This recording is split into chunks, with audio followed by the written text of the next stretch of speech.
আসসালামু আলাইকুম। আপনারা অনেকেই কমেন্ট করেছেন যে আমার এই কবুতরের ঘরটি বানাতে কত টাকা খরচ হয়ে যায়। চলুন আপনাদের সাথে শেয়ার করি আমার এই কবুতরের ঘর বানাতে কত টাকা খরচ হয়েছে। সর্বপ্রথম আমার নিজের গাছ থাকার কারণে আমার কোনো কাঠ কিনতে হয়নি, তবে গাছ কাটাতে আমার খরচ হয় 600 টাকা। তারপর তা সমিলে নিতে এবং আনতে যাতায়াত করার প্রয়োজন হয় 1000 টাকা এবং সমিলে যেতে হয় আমাকে 980 টাকা। তারপর বাড়িতে এনে এরকম ছোট ছোট টুকরো করে কাটতে হয় এবং তারপর এই কাঠগুলোকে রাতের বেলায় আমরা সাথে করে নিই এবং রাত অনেক হয়ে যাওয়ার কারণে আমরা রাতের বেলায় ভিডিও করতে পারিনি এবং পুরো রাতে আমরা এতটুকু কাজ সম্পন্ন করতে পারি। তারপর দিনের বেলা আমরা কাজ করতে শুরু করি। আমরা কাঠমিস্ত্রি না হওয়ার কারণে আমাদের এই কাজ করতে অনেক সময় লাগে এবং ধীরে ধীরে কাজ এগোতে লাগে এবং আস্তে আস্তে এই ঘরটির একটি রূপরেখা তৈরি হয়। যেই সময় এই কাঠগুলো ঘরের সাথে সংযুক্ত হয় তখন সেই ঘরটাকে মাসাল্লাহ অনেক সুন্দর লাগছিল। তারপর আমরা আস্তে আস্তে ঘরের টিনের কাজ শুরু করি এবং একে একে কাজ এগোতে থাকি। যতই কাজ এগোচ্ছিল ঘরটি ততই সুন্দর লাগছিল।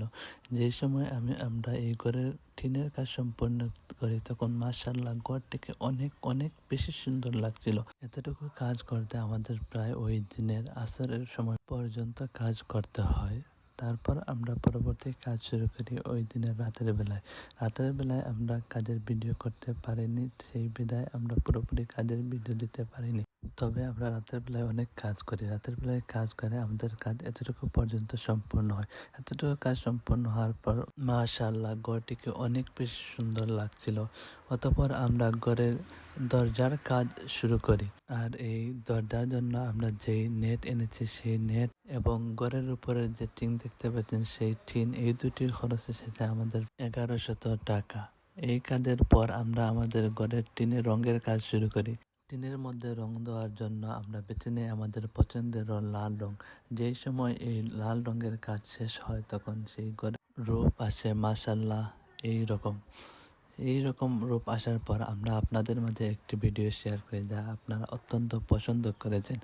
মাশাআল্লাহ ঘরটি প্রায় সম্পূর্ণ হওয়ার পথে। এতটুকু কাজ করার পর আমরা আমাদের ঘরের জন্য একটি জায়গা নির্দিষ্ট করি এবং সেই জায়গায় ঘরে নেওয়ার জন্য আমাদের প্রয়োজন হয় অনেক লোকের, যা আমাদের বাড়ির আশেপাশের লোকেদের কাছ থেকে আমরা সাহায্য নেই এবং তারা অত্যন্ত ভালো মনের মানুষ ছিল। তারা আমাদের এই ঘরটি উপরে তোলার জন্য অনেক সাহায্য করেছে। ঘরটি যখন উপরে তোলা সম্পন্ন হয় তারপর মাশাআল্লাহ ঘরটি দেখতে অনেক অনেক বেশি সুন্দর লাগে।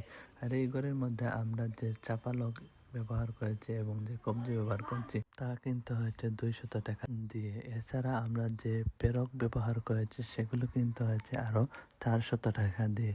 সর্বমোট আমাদের এই ঘরটি বানাতে খরচ হয় 4300 টাকা। এখানে 40 কূপের ব্যবস্থা করা হয়। তারপর আমরা আমাদের পায়রার জন্য খড়কুটো দিয়ে দিই যাতে তারা ডিম পেড়ে সেগুলো থেকে বাচ্চা দিতে পারে এবং সেখানে সুন্দরভাবে থাকতে পারে। অথবা আমরা আমাদের গ্রামের যে বাজার আছে সেই বাজার থেকে আমরা কিছু কবুতর কিনে নিয়ে আসি এবং তা আমরা আমাদের ঘরের মধ্যে ছেড়ে দিই। অবশেষে আমি আপনাদেরকে একটি কথাই বলবো, আমি এই ঘরটি বানাতে চেয়েছি বিধায় আজ এই ঘরটি বানাতে সক্ষম হয়েছি।